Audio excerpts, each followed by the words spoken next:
ठीक, इससे पहले हम लोग आज की क्लास स्टार्ट करें, हम लोग पहले ये देख लेते हैं कि हम लोगों ने कल की क्लास में क्या क्या सीखा था। ठीक है, हम लोगों ने कॉम्बिनेशन ऑफ एरर्स में कल तीन मेन टॉपिक्स किए थे।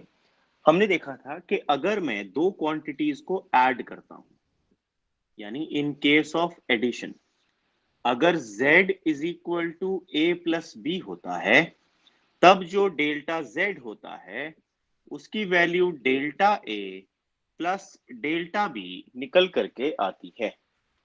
ठीक है, अगर z equals to a plus b था तो जो डेल्टा z था वो delta a plus delta b निकल करके आता है। उसके बाद हम लोगों ने कल देखा था सब्ट्रैक्शन। सब्ट्रैक्शन में हमने देखा था कि अगर z is equal to a minus b मेरे पास निकल करके आ रहा है, तो जो डेल्टा z होगा वो delta a plus delta b ही होता है।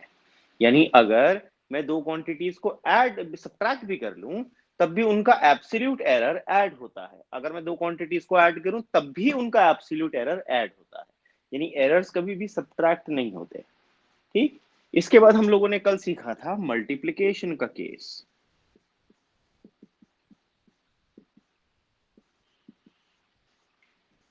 मल्टीप्लिकेशन में हमने सीखा था अगर z is equal to a into b था तो relative error in z delta z upon z will be equal to relative error in a plus relative error in b, यानी delta a upon a plus delta b upon b के बराबर था। यानी इस case में हमारे पास relative error का sum आता था equal to the relative error in the resultant quantity. ठीक है, तो ये हम लोगों ने कल तीन मेजर फॉर्म सीखी थी। अब आज हम लोग करेंगे स्टार्ट विथ डिवीजन और फिर फाइनली करेंगे हम लोग रेस टू पावर और एक्सपोनेंशियल रिलेशन जो है हमारे पास, बस वो करके हमारा कॉम्बिनेशन पूरा हो जाएगा। और फिर इसके कुछ एक क्वेश्चंस आज आपको शीट पे मिलेगी करने के लिए, जिसको आप करेंगे। ठीक है, तो अब आज हम लोग सीखेंगे division in case of division, यानी when the resultant quantity is the quotient of the two combining quantities. तो आज हम देख रहे हैं डिवीजन का केस। डिवीजन में क्या होता है, z जो है वो a अपॉन b के बराबर होती है, यानी it is equal to the quotient of a over b। ठीक है, तो अब क्योंकि a में एब्सोल्यूट एरर है डेल्टा a और b में एब्सोल्यूट एरर है डेल्टा b, जिसकी वजह से z में एब्सोल्यूट एरर आ जाएगा डेल्टा z। करेक्ट, हमारे पास a में एब्सोल्यूट एरर है, b में एब्सोल्यूट एरर है, जिसकी वजह से z में भी एब्सोल्यूट एरर आ जाएगा। अब मैंने कल भी आप लोगों को कॉमन लेने की टेक्निक सिखाई थी, एक बार दोबारा बता देता हूं। अगर ये मेरे पास a plus minus delta a है, तो अब इसको मैं ऐसे लिख सकता हूं a plus minus delta a into a upon a, ऐसे लिखा जा सकता है। अब मैं अगर a कॉमन निकाल लेता हूं तो मेरे पास बचेगा 1 plus minus delta a over a। Got it?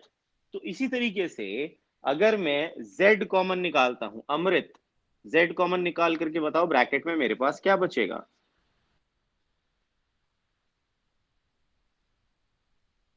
1 plus minus delta z over z बचेगा। ठीक, इसी तरीके से अगर मैं a कॉमन निकालूं, तनिष्का क्या कॉमन क्या यस बचेगा सर, बेटा? 1 plus minus delta a upon a. Very good. Aastha अगर मैं b कॉमन निकालूं क्या बचेगा? आयुषी? सब 1 plus minus delta b upon b. Very good, ये बचेगा मेरे पास।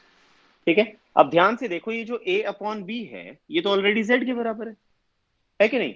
तो मैं इस a अपॉन बी को z से इक्वल रख के कैंसिल कर सकता हूं यहाँ पे। तो ये z और ये a अपॉन बी कैंसिल हो गया, तो मेरे पास क्या बचा? मेरे पास बचा 1 plus minus delta z over z is equal to 1 plus minus delta a over a अभी अपॉन में था, अगर मैं इसको 1 plus minus delta b over b को ऊपर ले आऊं तो मुझे यहाँ पावर कितनी लगानी पड़ेगी? मुझे लगानी पड़ेगी -1। पावर -1। वेरी गुड, हमें लगानी पड़ेगी पावर -1। अब याद करो, मैंने आपको मैथमेटिक्स में एक कॉन्सेप्ट पढ़ाया था। माइनस पावर खोलना तो हमको नहीं आता, लेकिन मैंने आपको सिखाया था एक कॉन्सेप्ट जिसे बोलते थे बाइनोमियल थ्योरम। ठीक है, एक बार दोबारा से हल्का सा डिस्कस कर लेते हैं उसको। Binomial expansion. अब बाइनोमियल एक्सपेंशन कहता था कि अगर मेरे पास 1 प्लस एक्स की पावर n है और जो x है वो लेस देन 1 है, अगर x की वैल्यू 1 से कम है, तो ये 1 प्लस एक्स की power n approximately 1 plus n x के बराबर हो जाएगा। ये फॉर्मूला था बाइनोमियल एक्सपेंशन का। ठीक है, तो देखो यहां पर 1 plus delta b upon b की पावर -1 है। अगर ये delta b upon b less than 1 होगा तो मैं ये लगा सकता हूं। और क्या delta b upon b less than 1 है? The answer is yes. कल हमने ये बात सीखी थी। डेल्टा बी क्या है? एरर इन बी, और बी क्वांटिटी है। और कभी भी एरर क्वांटिटी के बराबर या उससे ज्यादा नहीं हो सकता। एरर हमेशा क्वांटिटी से कम होता है, तो इसीलिए डेल्टा बी हमेशा बी से छोटा होगा, जिसकी वजह से delta b upon b will always be less than 1। तो मैं लिखूंगा since delta b upon b is less than 1, so 1 plus minus delta b over b की power -1 is approximately equals to -1 अंदर मल्टीप्लाई हो जाएगा, तो 1 minus plus delta b over b. भाई जब प्लस माइनस को माइनस से मल्टीप्लाई करते हैं तो माइनस प्लस लिख देते हैं, एक ही बात होती है लेकिन लिख ऐसे देते हैं। ठीक है, तो ये वैल्यू मुझे यहां रखनी है।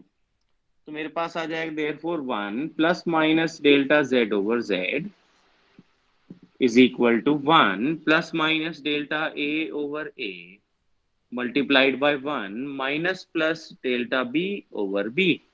अब ब्रैकेट ओपन कर लीजिए, तो मैं लिख सकता हूं 1 plus minus delta z over z is equal to 1 plus minus delta a over a minus plus delta b over b minus plus delta a over a into delta b over b। ये आ गई value. 1 से 1 दोनों side cancel हो गया। और हमको ये बात पता है, कल भी हमने ये बात यूज करी थी कि ये जो delta a upon a into delta b upon b है, इसकी वैल्यू 1 से बहुत छोटी आएगी, क्योंकि delta a upon a less than 1 है, और ये जो डेल्टा बी अपॉन बी है ये भी लेस देन 1 है। तो ये जो delta a upon a into delta b upon b है, ये वेरी वेरी लेस देन 1 हो जाएगा, बहुत छोटा। And can be neglected. इसको मैं क्या कर सकता हूं? निग्लेक्ट कर सकता हूं। तो मेरे पास क्या बचा? Delta z upon z is equal to delta a upon a plus delta b upon b. यानी डिवीजन में भी सेम वही फॉर्मूला आता है जो हमारे पास मल्टीप्लिकेशन में आता है।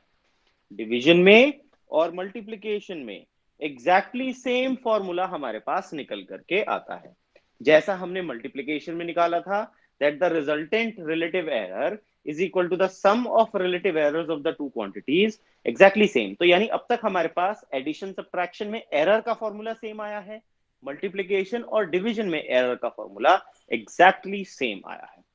ठीक है, तो ये तो थी इसकी डेरिवेशन। अब देखते हैं इस कॉन्सेप्ट को हम अप्लाई कैसे करेंगे। How to apply the concept of division. ठीक है, एक सिंपल से क्वेश्चन से इसको समझते हैं तो आपको ये क्लियर हो जाएगा।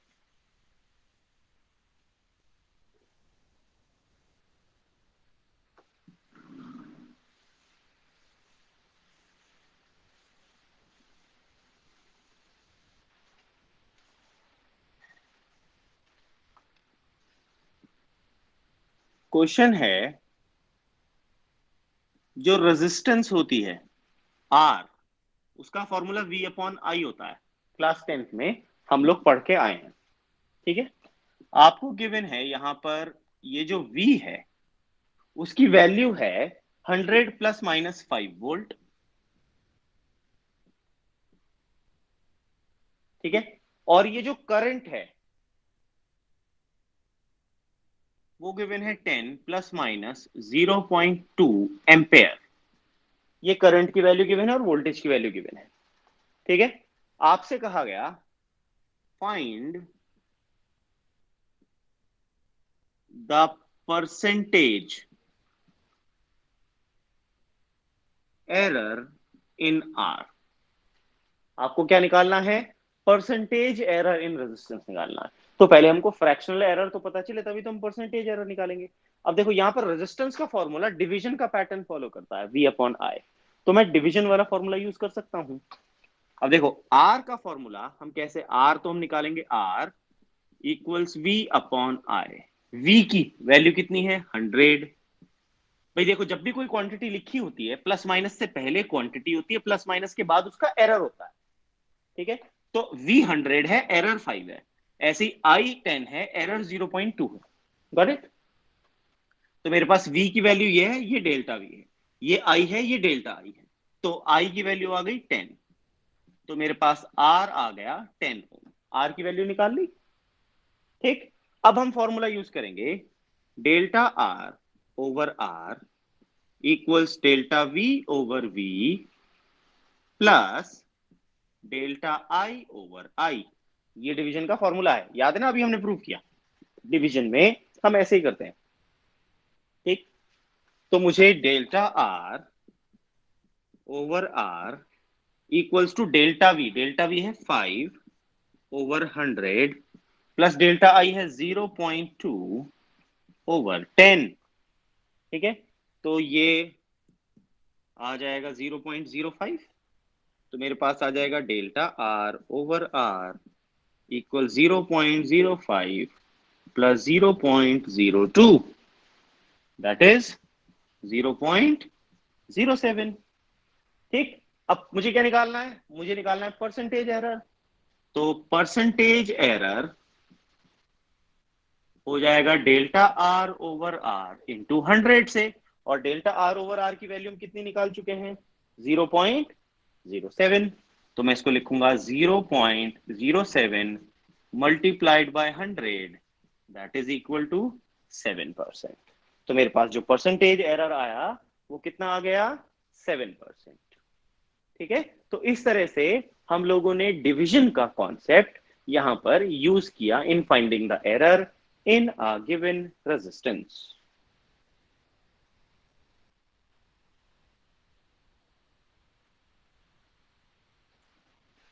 ठीक है बच्चों, तो इस तरह से हम डिवीजन को इस्तेमाल करते हैं। अब हम देखेंगे हमारा लास्ट जो कॉम्बिनेशन का मेथड है वो है एक्सपोनेंट यानी रेज टू पावर। जब कोई क्वांटिटी में रेज टू पावर का एक्सप्रेशन आता है, एक्सपोनेंट वाला रिलेशन आता है। ठीक है,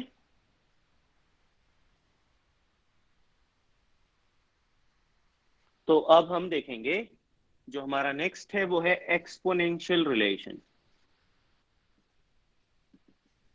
यानी रेज टू पावर वाला केस है। तो अब हम मानेंगे z जो है वो a की पावर n के बराबर है। z is equal to a की पावर n। ठीक है, अब a में एरर होगा कितना? a plus minus delta a, जिसकी वजह से z में एरर आ जाएगा z plus minus delta z। अब मैं यहां से z कॉमन निकाल सकता हूं, तो मेरे पास ब्रैकेट में बचेगा 1 plus minus delta z over z। ऐसे ही यहां से जब a निकालूंगा तो उसके साथ n भी बाहर आ जाएगा क्योंकि पावर में है ना रिलेशन। तो मेरे पास बचेगा 1 plus minus delta a upon a की होल पावर n। ठीक है, अब देखो ये जो a की पावर n है ये तो z के बराबर था, तो मैं इसको z से कैंसिल कर सकता हूं। ठीक, तो मेरे पास इक्वेशन बची 1 plus minus delta z over z is equal to 1 plus minus delta a over a raise to power n। ये बचा। अब हमको पता है ये जो बाइनोमियल एक्सपेंशन है उससे मैं इसको एक्सपैंड कर सकता हूं। बाइनोमियल एक्सपेंशन कहता है जब भी कोई पावर हमें यूज करनी होती है तो वो कहता है 1 प्लस एक्स की power n is equal to 1 plus n x, ये जो अप्रोक्सीमेटली है 1 प्लस एन एक्स के बराबर होता है अगर मेरा x जो है और x लेस देन 1, अगर x 1 से कम हो तो मेरे पास 1 प्लस एन एक्स बचता है, और ये हमारे पास 1 प्लस एक्स की वाली फॉर्म आ रही है और ये 1 से छोटा होता है, हमको पता है। तो मैं लिख सकता हूं 1 plus minus delta a over a इसकी power n approximately 1 plus minus n delta a upon a के बराबर आ जाएगी। ये वैल्यू यहां सब्स्टिट्यूट कर दीजिए, तो मेरे पास आ जाएगा 1 plus minus delta z upon z is equal to 1 plus minus n delta a over a। ये 1 से ये 1 कैंसिल दोनों साइड पर, तो मेरे पास क्या बचा, delta z over z is equal to n times delta a over a। यानी जो रिलेटिव एरर है वो कितने गुना हो जाता है, पावर टाइम्स हो जाता है। तो relative error in z is equal to power into relative error in a, यानी जो भी पावर होगी a की उतने टाइम्स हो जाएगा रिलेटिव एरर। तो इससे क्या पता चलता है, इसका मतलब ये है कि अगर आपके पास कोई क्वांटिटी है जिसमें पावर ज्यादा है, तो इससे हमें पता चलता है कि उसमें एरर होने के चांस सबसे ज्यादा बढ़ जाता है, यानी वो एरर में सबसे ज्यादा कंट्रीब्यूट करती है। तो अगर अब कभी भी आपसे सवाल पूछा जाए, मान लो एक एग्जांपल देखते हैं, मान लो आपसे कहा गया एक क्वांटिटी x है जिसमें है P square Q cube upon r की power 4 under root of s। ये पूछा गया आपसे, ये क्वेश्चन दे दिया गया। अब आपसे ये कहा गया बताओ इन चारों क्वांटिटीज में से मुझे सबसे ज्यादा ध्यान से किस क्वांटिटी को नापने की जरूरत है। तो मेरा आंसर होगा r को नापने की जरूरत है। कारण क्या है, r की पावर सबसे ज्यादा है। देखो अगर मैं p में जो भी एरर होगा उसका 2 गुना हो जाएगा, डबल हो जाएगा वो एरर। q का एरर 3 टाइम्स हो जाएगा, लेकिन r का एरर 4 टाइम्स हो जाएगा। r का एरर कितना हो जाएगा, 4 गुना। सबसे ज्यादा बढ़ेगा किसका एरर, r का एरर। इसलिए सबसे ज्यादा ध्यान से मुझे नापने की जरूरत किसे होगी, r को, क्योंकि उसका एक्सपोनेंट, उसकी पावर सबसे ज्यादा है और एरर पावर टाइम्स हो जाता है। ठीक है, एक चीज और, इस तरह के क्वेश्चन को जब भी एक्सपैंड करना हो इनका एरर निकालने के लिए, मान लो कोई क्वेश्चन आता है इसका एरर आपको टोटल निकालना है, तो ध्यान रखना सब्ट्रैक्ट कभी भी नहीं होते, अपॉन वाले भी ऐड ही होंगे। ये पावर -4 नहीं लगेगी, प्लस ही लगेगी, क्योंकि एरर्स कभी सब्ट्रैक्ट नहीं होते। तो अगर मैं इसको खोलूं एक्सप्रेशन को, तो मेरे पास आ जाएगा delta x over x twice of delta p over p, क्योंकि p की पावर 2 है। फिर मल्टीप्लाई में ऐड होते हैं ना, plus thrice of delta q over q। यहाँ पावर और मल्टीप्लीकेशन और डिवीजन साथ में लग रहा है, ये दोनों मल्टीप्लाई में है, ये दोनों मल्टीप्लाई में, और ये क्वांटिटीज आपस में डिवाइड में है। तो डिवीजन में तो ऐड ही होता है रिलेटिव एरर्स, और पावर की वजह से पावर से मल्टीप्लाई हो जाता है। Plus 4 delta r over r plus half delta s over s। समझ में आया? इस तरह से आप एरर को एक्सपैंड करेंगे, एरर फॉर्मूला इस तरह से बनाएंगे। ये चीज अपने दिमाग में बैठा लें, ये बहुत इंपॉर्टेंट कॉन्सेप्ट है।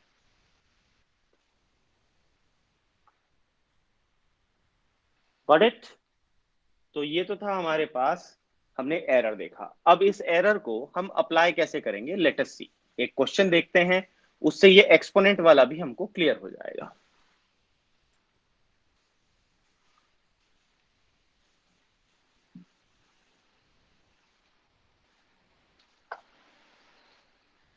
ठीक है, क्वेश्चन है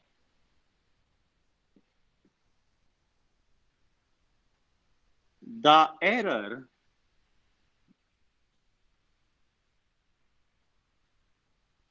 in the measurement of radius of a sphere is 2%। एक स्फेयर का रेडियस नापने में जो एरर आया वो 2% आया। आपसे पूछा गया what will be the error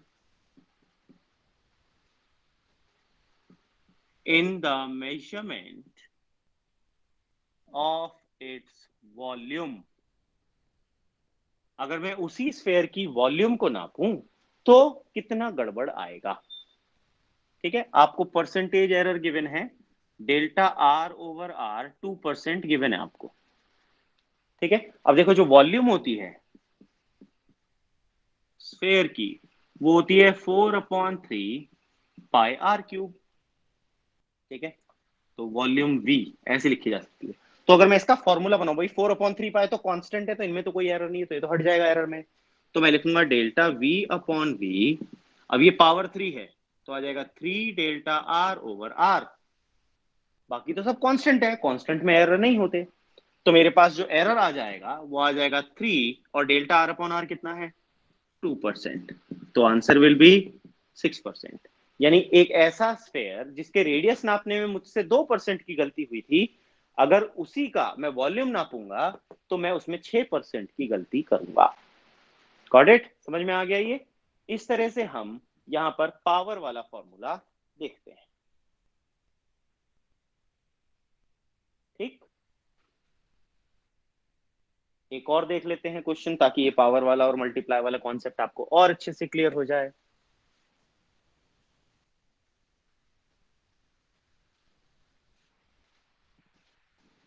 question है the percentage errors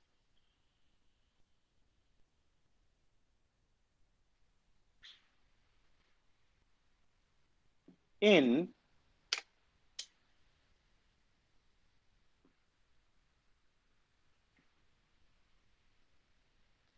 the measurement of mass and speed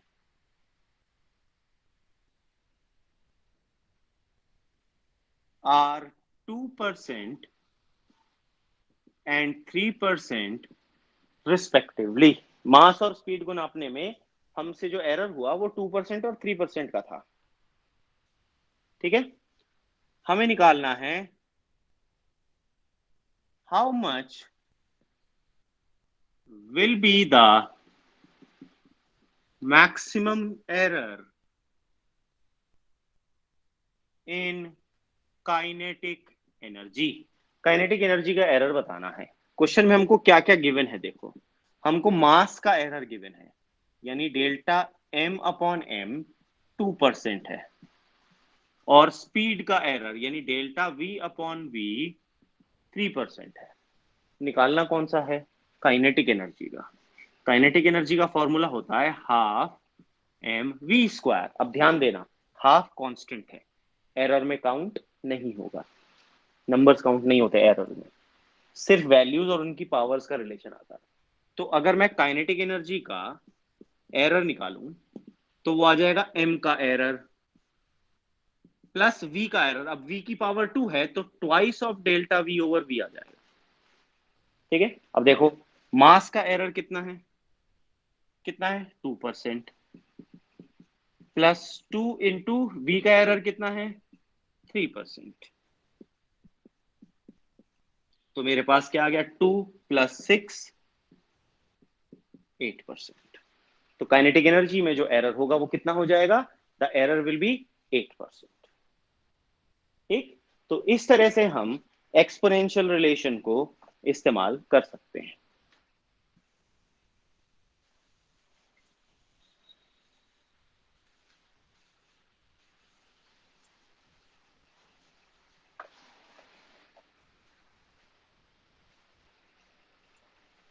एक और क्वेश्चन देखिए।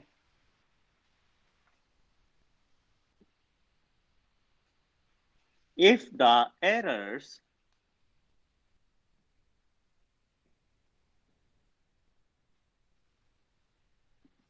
in the measurement of side and mass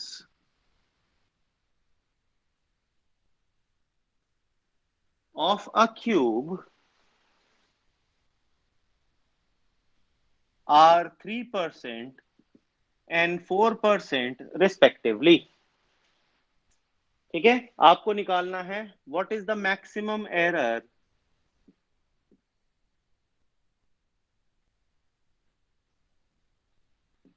in density. चलो ये जल्दी से मुझे करके दिखाओ सब लोग।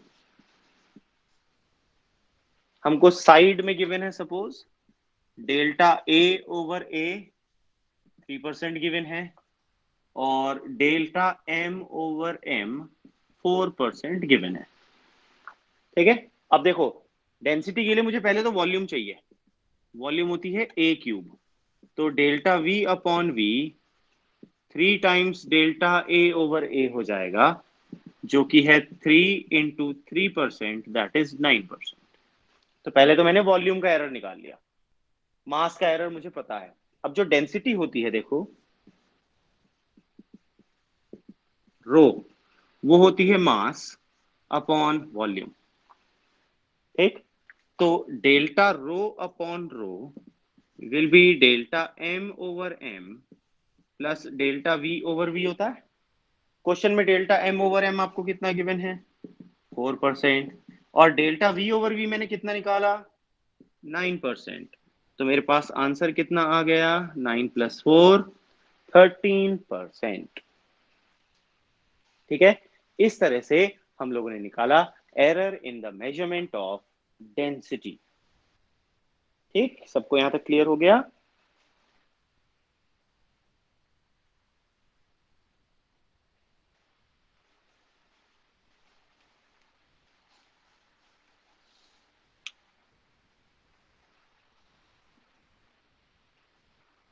एक सवाल है, find the relative error in z if z is equal to a की पावर 4 b की power 1 upon 3 upon c into d की पावर 3 अपॉन 2। आपको z का रिलेटिव एरर निकालना है अगर z इस फॉर्म में गिवन है, ये क्वेश्चन है। ठीक है, तो हमें पता है delta z over z is equal to 4 times delta a over a plus 1 upon 3 times delta b over b plus delta c over c plus 3 upon 2 times delta d over d।